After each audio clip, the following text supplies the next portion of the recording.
عليكم وعدنا عليكم من جديد. كتاب بتاع اللغة الإنجليزية الصف الأول متوسطة طعن الجلط الفيو والكذب الفيو. الصفحة رقم 60 كل ما يتحدث عنه عن راندوم ناشونال بارك أو حظيرة راندوم في دارفور. أنا دايرك تجي في السطر الثاني يبدأ من بعد A lot of animals have gone now. لكن كثير من الحيوانات حاليا انفقدت. السبب شنو؟ الحيوانات انفقدت وبقت ما فيش في الحظيرة. قال 50 years ago 50 سنة مضت you could find elephant الفيل هيبو النهر راينوس وحد القرن جراف. ده في 50 سنة مضت ممكن نجد الحيوانات دي الموجودة حاليا فاتت وين. people hunt the animal and cut the tree. الناس بيصطادوا الحيوانات وبيقطوا الأشجار أو قطوا الغابات الموجود فوقهم الحيوانات. عشان كده الحيوانات دي مافشين. now things have changed. وحاليا الوضع يتغير. كويس كلام كويس لما تجي تحكي انه الاسباب الرئيسية اللي بخلي الحيوانات يكونوا مافشين في الحظيرة اصطياد الحيوانات وقطع الاشجار او قطع الغابات للحيوانات يتنقل لمنطقة تانية. لكن ده لو في دولة تانية ممكن انا اصدق من الدول الجوار بتاع السودان كله ممكن اصدق، لانه كان رجعنا في الاشباك قبل كم في امريكا برضو حصلت الحاجة ده، قطوا الاشجار وقطوا وحرقوا الغابة عشان يوسوا من السكان. الحيوانات هتتنقل لمكان تاني. لكن لما نجي لأرض الواقع في السودان كده نسأل أو انترنت ذاته كده بعدين نجي نأغد شماف واحد يجي يحاجمني ساكت. كتبت ما أسباب نهاية حديقة راندوم. خد الأسباب لتدهور وفقدان السيطرة على المحمية جنوب غرب دارفور. بس نطف الكلام ده المناطق اللي خلوا الحيوانات دي تفر منه انه منطقة فوق سلاح، يعني الناس قد تتقاتل فيها.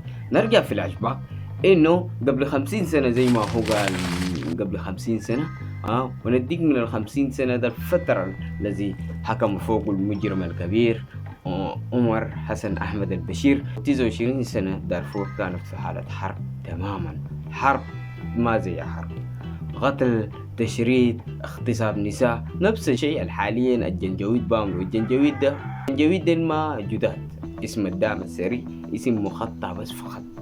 هم من أبادوا الناس في دارفور ويشارك معه الجيش السوداني بقيادة عمر حسن أحمد البشير، وكان أيضا موجود معهم القائد الأعلى للقوات المسلحة الوقت الحالي كان موجود. وحكايات بتقول إنه ذاته كان اتمسك من جبل مرة، لكن فكاو عبد الواحد حصلت الخلاف لأنه كان حتى المسمي قالوا في عربيته رب الفور، يعني حاجة كده عجيب. لما كان من الثلاثة الأطراف النزاع أو حاجة الجنجويد والجيش كانوا في يدين واحد بقيادة عمر حسن أحمد البشيرين ومواليم موسى هلال وهميتي المجرم الكبير. حركة تحرير السودان وحركة العدل والمساواة على ما طغي اللي يتجمعوا فوق القبائل الغير عربية مثل الفور والزغاوة والمساليك. لقوا الحكومة السودانية والميليشيات كانت في إيد واحدة. كان الممول الرئيسي الميليشيات ما يسمى حاليا بالدعم السري، والجيش كان عمر حسن أحمد البشير، وكان الميليشيات أو الجنجويد كان بقيادة موسى هلال، والجيش طبعا معروف بعمر حسن أحمد البشير المجرم الكبير. ياهو كان النزاعات 29 سنة في دارفور. ومن هنا الأسباب اللي خلت الحظيرة ده يكون ما في لأنه في سلاح.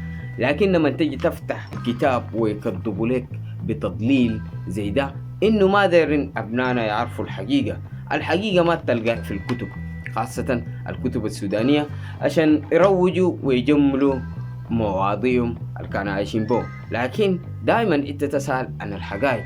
لما نجي نسأل الناس المعاصرين لحرب دارفور يقول لك كانوا بيتخبوا في الأشجار، وتسأل لو كورك ممكن يجيب لهم مشكلة يبيدون كلهم جميعا.